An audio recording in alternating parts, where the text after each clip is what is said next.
So students, today we are going to start off with the explanation part of maths.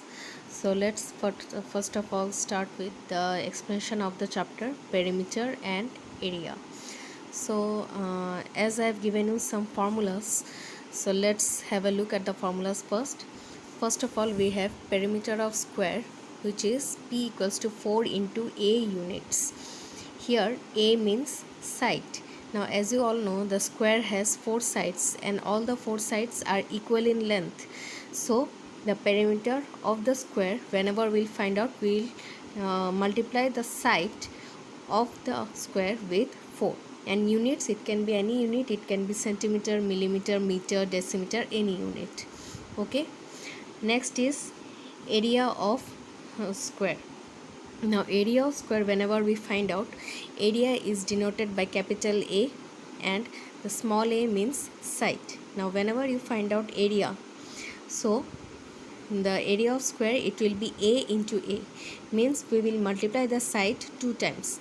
So whenever it is A into A, it will be A square square units, means square units means units is, suppose it is centimeter, then A square centimeter square, we will write square on top of the unit also. Next is side of square. Now suppose you have been you are given the area of the square, but you need to find out the side. Now whenever you find out the side, so what we will do is we will find out the square root of the area. Whenever we find out the square root of the area, we will get the side of the square. Okay. Next is perimeter of rectangle. Perimeter of rectangle, the formula is 2 into length plus breadth within bracket and units. So this length and breadth, instead of writing it in spelling, we can write length as L and breadth as B. So 2 into L plus B within brackets, and of course unit will always be there. Next comes area of rectangle.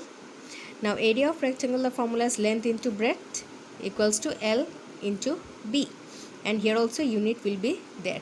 Of course the unit will also be square here also. Next comes length of rectangle. Suppose you are given the area of the rectangle and the breadth, but you do not have the length. Now whenever you need to find out the length, we will divide the area of the rectangle by the breadth. When we divide the area by breadth, we will get the length of the rectangle. Similarly, suppose we have been given the area of the rectangle and the length, but we need to find out the breadth. So the formula for finding out the breadth of the rectangle is area by length. When we divide area by length, we will get the breadth of the rectangle. So I hope all the formulas are clear to you all. Next we will come to the exercise part.